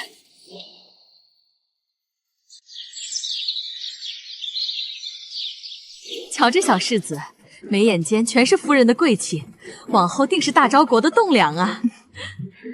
借夫人吉言，恒儿承袭祖荫，自当勤勉，什么一品夫人？说到底不就是个克死亲夫的短命寡妇吗？老太太慎言，这可是安南侯府。怕什么？我什么样的贵人没见过？这谢武啊，不过是运气好，肚皮争气生了个儿子，不然早被赵家扫地出门了。国公府嫡女又怎样？许夫人说了，只要不让你死，怎么糟践都行。想要炭火去舔干净老身的脚，兴许能赏你2块煤渣。刘婆子，我竟差点忘了你。锦心，让谢三去查那个穿紫红衣服的老妇，他儿子是谁，在哪儿供职？是夫人。那妇人看着面生，行径却这般粗鄙。这位老太太倒是对本夫人的家事知之甚详。你这会不会说话？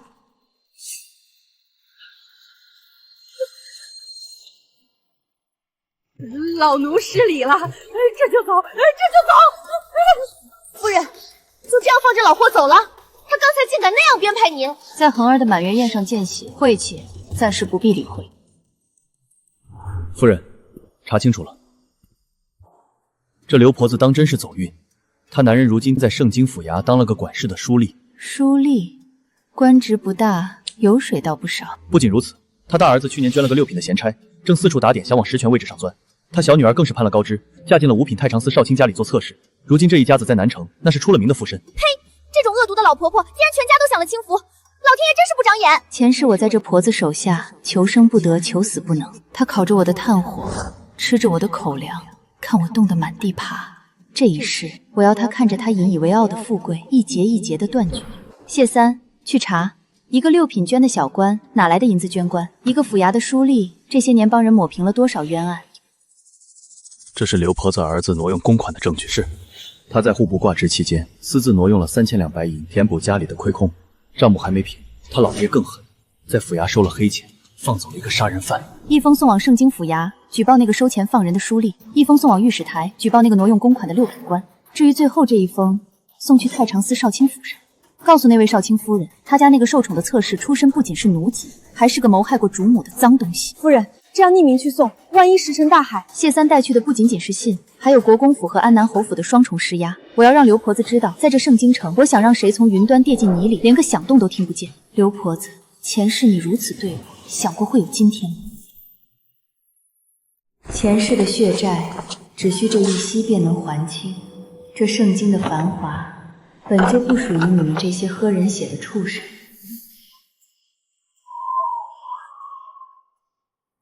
老货还敢偷懒儿！今日这白桶水打不完，一口汤也没你的份儿！我男人是官，我儿子有出息，你们不能这样对我。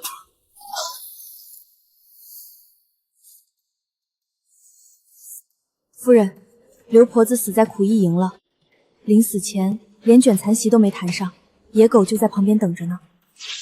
死得太快了，便宜他。礼部侍郎的夫人，平阳侯家的2小姐，这几位昨日还在赏花会上说我不详是吗？是，礼部侍郎夫人说您手段狠辣，迟早有天谴。平阳侯2小姐骂您是靠克夫才得的1品诰命。天谴？他们的夫家娘家私藏贡品，买官卖爵的时候，怎么没想过天谴？这些把柄，一份送去他们的婆家，一份送去他们敌对的御史手里。我要让他们知道，这张嘴若管不住，丢掉的可不仅仅是名声，还有全家的前程。丧门星，你惹谁不好，竟敢惹谢卧！滚去庄子，老死不许回来！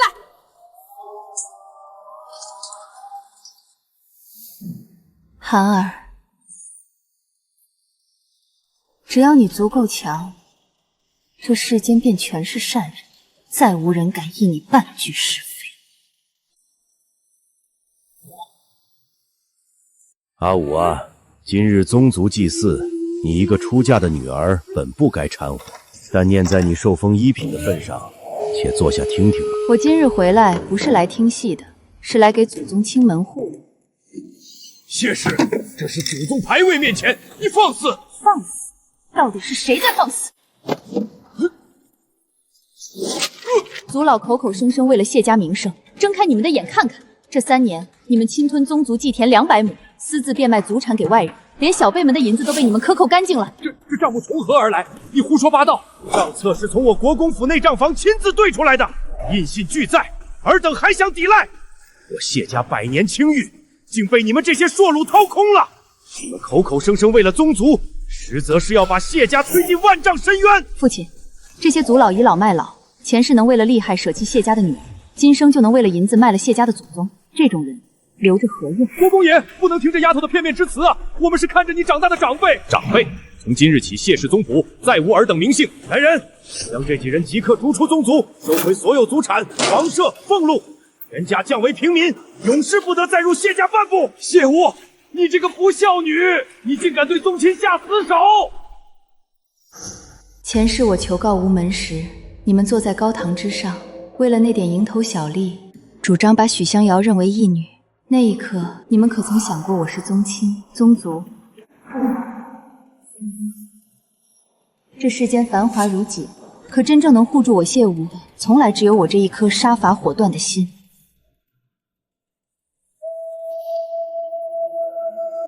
夫人，查到了，原侯府管家周忠3年前便称病告老还乡，如今在老家置办了良田千亩，那宅子修的比县衙还齐。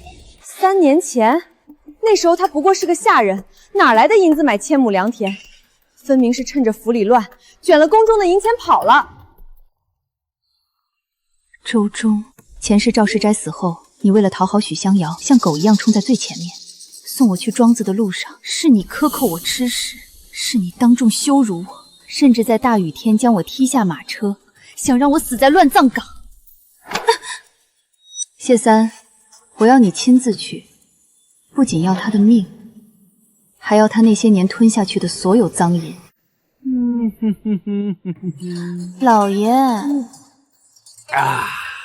想当初在侯府点头嗨腰，哪有现在当土皇帝快活？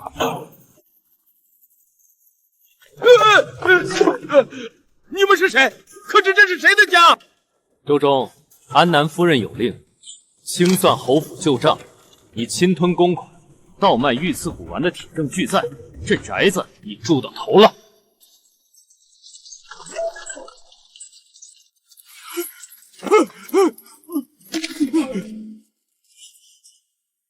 周管家，你可知我是谁？安南夫人饶命！老奴老糊涂了，那些银子老奴全交出来。求夫人看在我效忠侯府多年的情分上。情分？我可没被你效忠过。送到盛京府衙大牢，告诉典狱，此人谋财害主，按最高刑论处。吃吧，安南夫人特意交代的。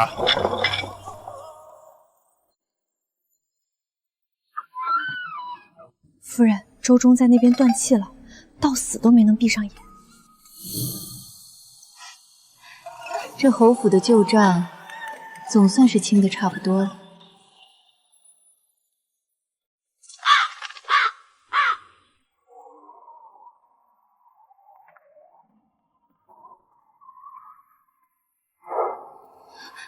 就是这儿。夫人，这地方阴气重，来这里做什么？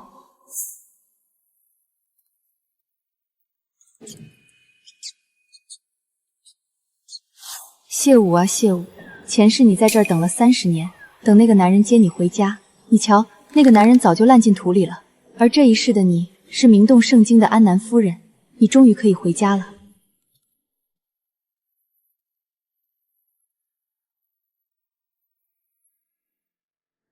谢三，属下在。把这座庄子拆了，一砖一瓦都别留下。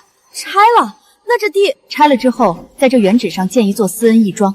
郭宫中的银子，请最好的大夫，招最勤快的嬷嬷。这方圆100里无家可归的孤儿寡母，统统收留进来。我要让这片曾经只闻哭声的地界，从此以后只有笑声。夫人，谢三爷说义庄的图纸已经画好了，盛京的贵妇们听闻您此举，个个都赞您是活菩萨呢。什么菩萨不菩萨的？我只是想给这孩子积点德，让他这辈子能走得顺遂些。前世的血仇，我已经一笔一笔亲手讨回来了。赵世斋，你给我的地狱，我已经走出来了。恒儿，往后的路，娘亲陪你，岁岁年年。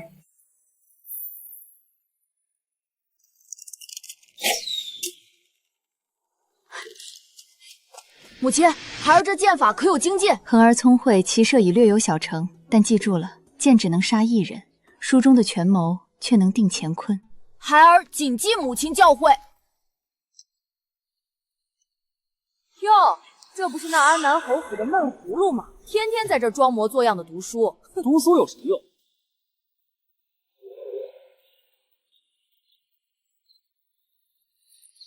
我的小侯爷，那些个孩子下手也太狠了。夫人，您快瞧瞧这伤。锦心，拿药来。夫人，药。疼吗？猴儿不疼。告诉母亲，你今日为何在国子监与人像街头泼皮般厮打？他们骂孩儿，孩儿可以忍，但他们骂母亲是毒妇，说孩儿没爹教。母亲，孩儿不准任何人坏了您的名声。孩子，那些在背后嚼舌根的，一个也别想跑。锦心，记下今天动手的那几家，明日起，我要让他们在圣经再也抬不起。是，夫人，奴婢这就去办。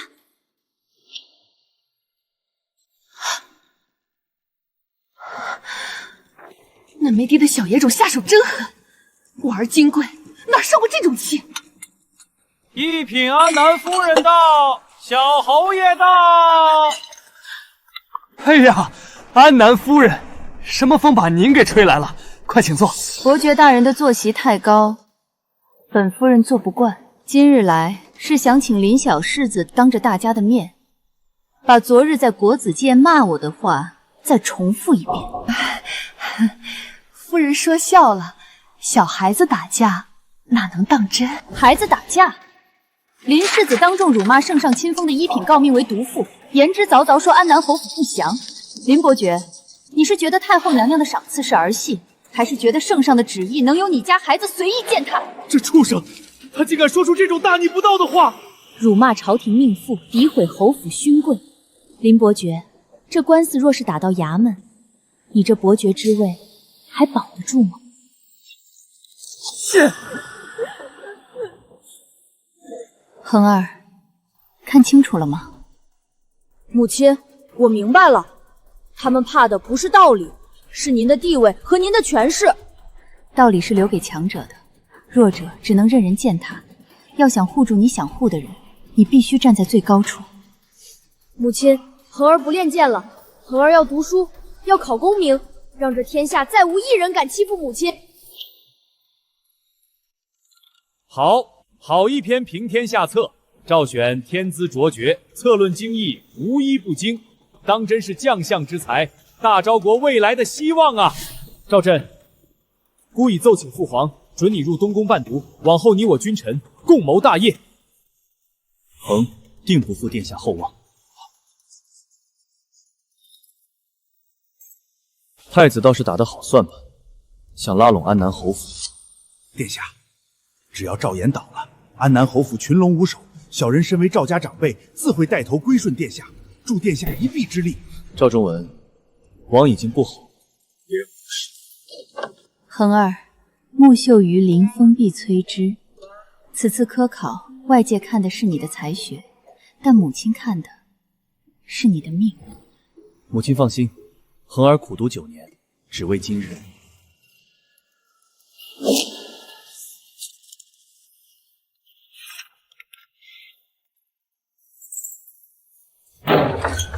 安南侯世子赵玄，库房考题失窃，圣上震怒，搜！慢着，本世子书房重地，岂容尔等胡来？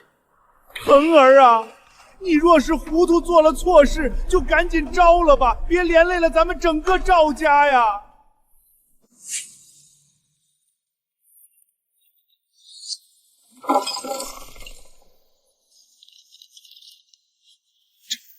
这是密封库房里失窃的科考正题，笔记竟与世子的一模一样。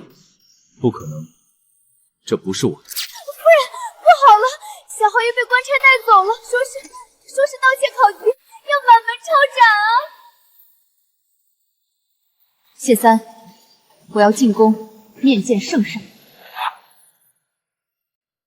父皇，臣弟接密报，安南侯世子赵彦竟敢监守自盗，于考前深夜潜入库房盗取科考名题。父皇，此事绝无可能。赵衍才学卓绝，何须盗题？定是有人栽赃。栽赃？如今人赃并获，在赵衍书房搜出的正题与库房失窃的分毫不差。且赵衍打着伴读的名义，暗中为皇兄拉拢国子监学子，他盗题恐怕不是为了自己，而是为了替皇兄培植党羽，意图不轨。赵仲文，身为赵家族老，你有何下说？圣上啊，老臣教导无方，竟养出赵岩这么个心术不正的畜生。他仗着安南侯府的权势，在国子监横行霸道，丢尽了赵家列祖列宗的脸面。此不除，赵家家法难容，请圣上削去赵岩世子之位，收回安南侯府爵位，以正国法。圣上，科考乃国之根本，赵衍如此目无法力，定是受人指使，请圣上严查。圣上严惩赵衍，收回爵位。请圣上严惩赵衍，收回爵位。好，好，好！你们好大的胆子！混账！朕还没死，就有人敢在这儿结党营私了。好一个安南侯府，好一个赵应！来人，赵应押入大牢。阿武，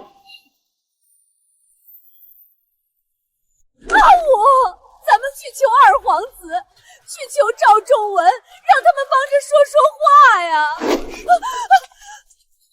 求他们？毒蛇要咬死你的孙子，你还要去跪求毒蛇别合嘴？取我的衣品诰命符来。是。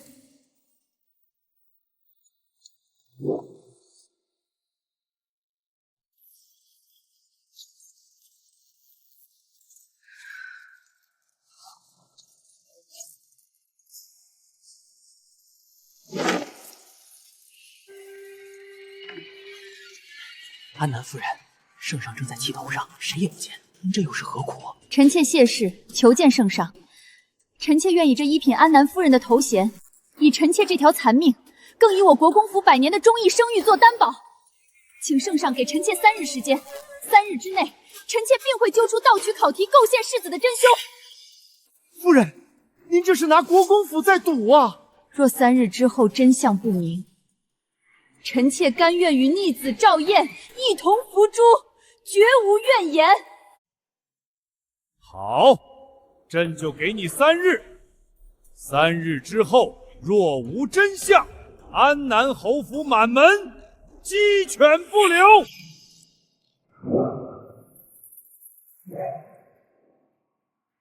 3日，赵仲文、二皇子，你们这辈子的好运到头了。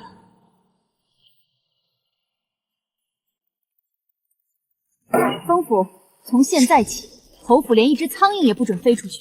属下遵命。恒儿的书房一向守卫森严，外贼进不去。锦心，把恒儿身边的书童莫燕给我拖出来。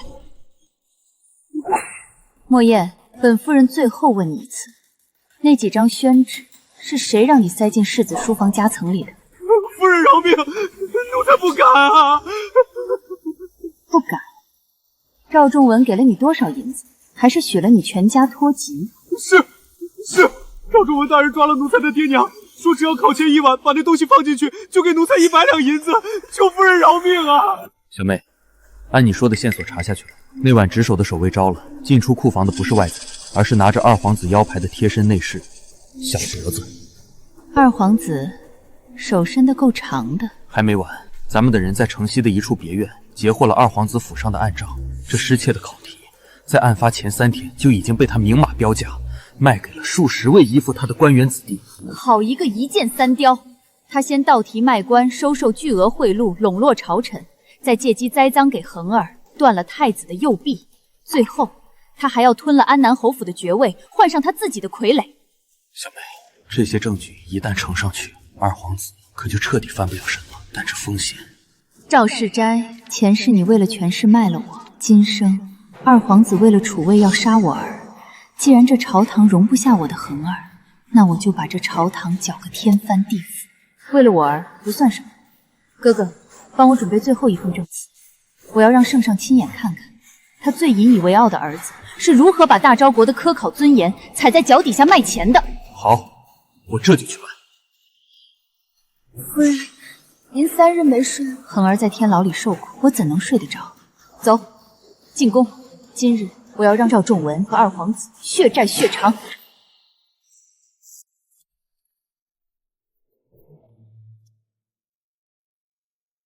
臣妾叩见圣上。谢氏，3日已到，你若拿不出证据，今日便是你母子归西之时。臣妾今日不仅要还我儿清白，更要为大昭清理门户。圣上，请看，这是二皇子府内侍潜入库房盗取考题的人证画押。赵仲文，你勾结书童莫燕，将考题塞入恒儿书房，妄图以莫须有之罪置亲侄孙于死地，好让你那旁支承袭爵位。这书信上的私印，你可认得？谢氏，你竟敢伪造证据，构陷皇子！这箱子里还有殿下您3年来借考题失窃，暗中买官卖官、收受贿赂、拉拢朝臣的每一笔赃钱去向。逆子！父皇饶命！儿臣只是……朕没你这样的儿子！传朕口谕：二皇子夺去亲王爵位，终生囚于东宫禁所，无诏不得出。所有附逆官员，统统革职查办，叫大理寺严审。赵仲文构陷朝廷重臣，意图谋夺爵位，罪大恶极。即日起削去宗籍，抄没家产。明日午时，腰斩于市，其他赵家旁支，凡参与者，统统流放3000里，永世不得回京。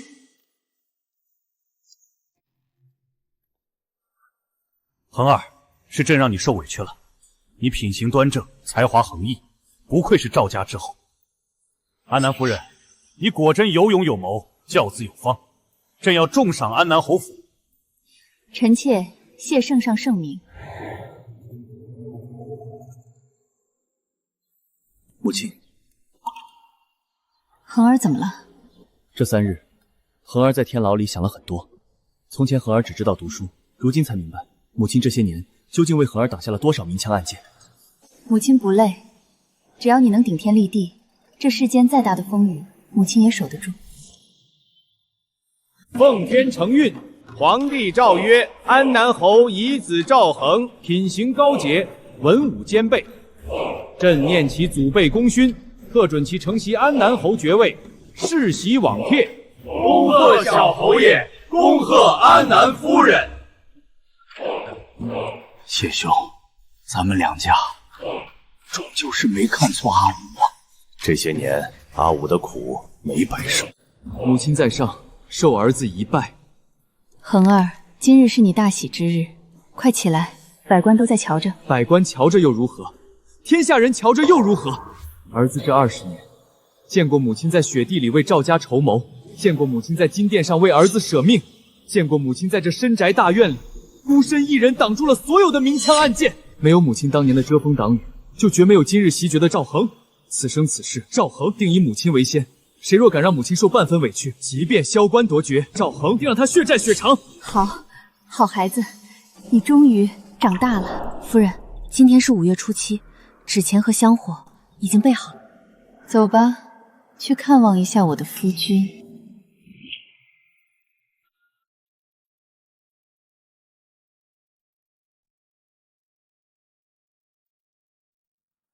夫人，日子到了，还是按往年的规矩，您亲自落笔。这一笔除了我，谁写都不算数。夫人，奴婢记得当年侯爷过生辰似乎是5月初8，也有人说是求酒，这5月初7、初8、初9，谁在乎呢？我只记得5月初7这日子顺眼。我既然写了初7，阎王爷那儿他便只能是初7生的。赵世斋，这阴间的规矩最是严苛，写错了生辰，这香火你便一口也闻不到；写错了日子，这纸钱你便一分也收不着。既然你生前骗了我一辈子，那死后你就守着这个荒唐的生辰，在阴间继续做一个忍饥挨饿的孤魂野鬼吧。锦心，你说的对，我的日子确实过得极好，恒儿孝顺，这圣京城再无人敢对我谢物大声说话。唯独到了这一天，到了提笔写这8个字的时候，我才能想起，我原来还恨着他。恨是这世上最没用的东西，它能让我记起当年的痛，也让我更清醒地守住眼前的权。走吧，这屋里太冷，以后这差事我会一直做下去，直到我寿终正寝。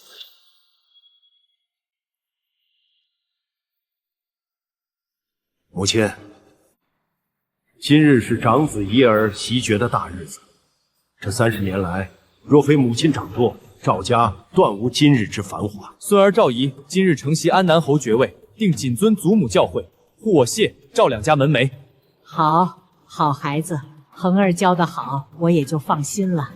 孙儿明白，定不敢有一丝懈怠。锦心，取笔墨来。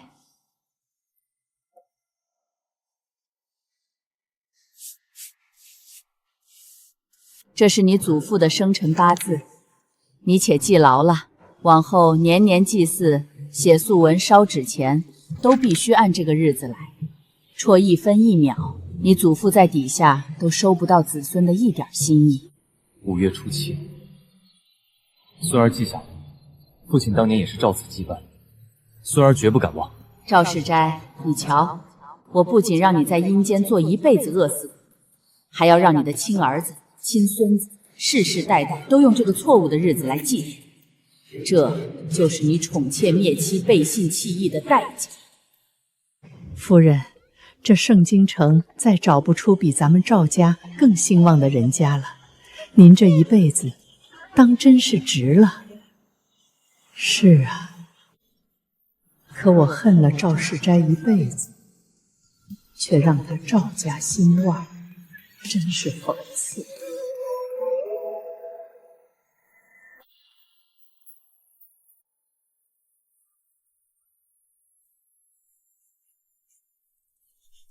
祖母，再睁开眼，您再睁开眼看看怡儿，怡儿还要陪您过90大寿。太祖母，您抱抱我，我不吃糖了，都给您吃。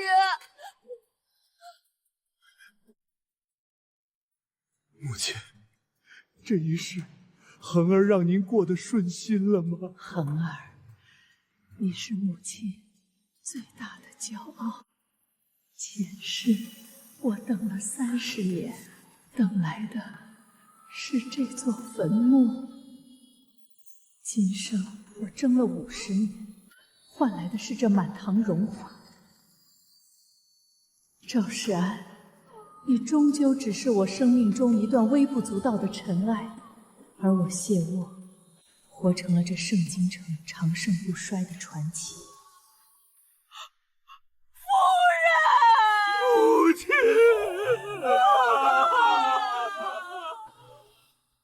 安南夫人一生护国本，正家风，实乃巾帼不让须眉。传旨，追封谢氏为1品忠烈夫人，入太庙副堂受万世香火。